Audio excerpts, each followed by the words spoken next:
বিমানের ইঞ্জিনে কেন মুরগি ছুঁড়ে মারা হয় জানেন? প্রত্যেকটি বিমানের ইঞ্জিন তৈরি করা কোম্পানি যখন একটি নতুন ইঞ্জিন তৈরি হয় তখন সেই ইঞ্জিনের ওপর কয়েক ডজন মুরগি ছুঁড়ে মারে।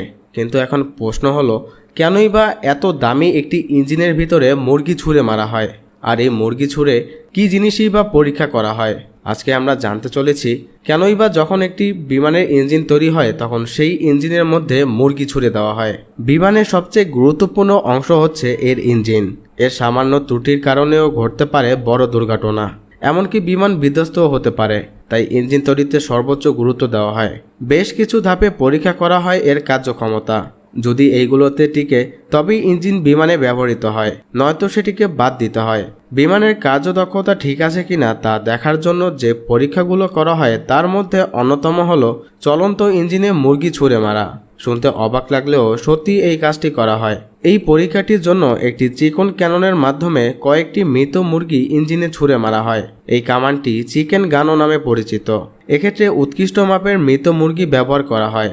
সর্বপ্রথম 1950 সালে এই পরীক্ষাটি করা হয়েছিল।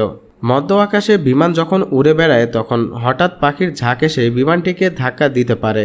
পাখি গিয়ে পড়তে পারে ইঞ্জিনে, যার ফলে গুরুত্বপূর্ণ এই অংশটি ক্ষতিগ্রস্ত হতে পারে। ঘটতে পারে মারাত্মক দুর্ঘটনা। বেশিরভাগ পাখির সঙ্গে মুরগির সামঞ্জস্যতা রয়েছে। আকারে আকৃতিতে অন্যান্য পাখির সঙ্গে মুরগির মিল অনেক। এটি সহজলভ্য ও সস্তাও। তাই ইঞ্জিনের কার্যদক্ষতা পরীক্ষা করে দেখার জন্য মুরগি ছুঁড়ে মারা হয়। ইঞ্জিন যদি এই পরিস্থিতি সামলে সচল থাকতে পারে তাহলে তার কার্যদক্ষতা ঠিক আছে, না হয় সেটিকে বাতিল করা হয়। একইভাবে বিমানের উইলশিট বা সামনের কাচের কার্যক্ষমতা পরীক্ষা করতে চিকেন গানের মাধ্যমে মুরগি ছোড়া হয়। কারণ পাখির ঝাঁক বিমানের সামনে কাচের ধাক্কা মারার আশঙ্কা থাকে। যদিও আধুনিক বিমানের ইঞ্জিনে পাখির আক্রমণ খুব একটা হয় না, কেননা ইঞ্জিন কেন্দ্রে ঘূর্ণায়মান বিশেষ নকশা আঁকা থাকে, যা দেখে পাখিরা আগাম সতর্ক হয়ে যায়। পুরনো মডেলের ইঞ্জিনের ক্ষেত্রে এমন দুর্ঘটনার সম্ভাবনা থাকে। কিন্তু বিমানের ইঞ্জিন সম্পর্কে আরও একটি গুরুত্বপূর্ণ প্রশ্ন হলো, ইঞ্জিনের ওপর কেন এরকম সাদা কালো দাগ থাকে? মোটামুটি কাছ থেকে বা টিভিতে যারা বিমান দেখেছেন অবশ্যই বহুবার খেয়াল করেছেন ছবিতে দেওয়া বিমানের ইঞ্জিনের মাঝে সর্পিল এই নকশাগুলো।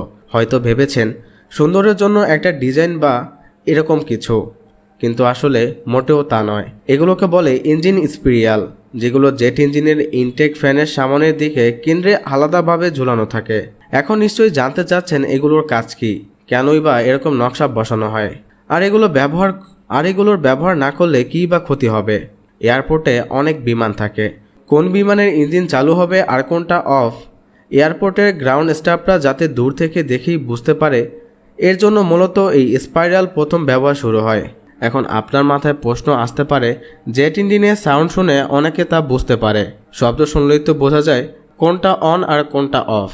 এয়ারপোর্টের মতো ব্যস্ত একটা জায়গায় যেখানে প্রতিনিয়ত বিমান টেক অফ আর ল্যান্ডিং করে, সেখানে এতগুলো বিমান থেকে কোনটা চালু আর কোনটা স্থির সেটা বোঝা প্রায় দুঃসাধ্য ব্যাপার, আর ঠিক একই সাথে খুবই বিপজ্জনক।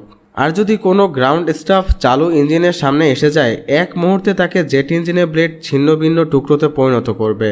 আর ঠিক এই কারণে বিমানের স্টাফরা যেন খুব ভালোভাবে বুঝতে পারেন কোন বিমানের ইঞ্জিন চালু এবং বন্ধ রয়েছে তা যেন দূর থেকে নির্ধারণ করা যায়।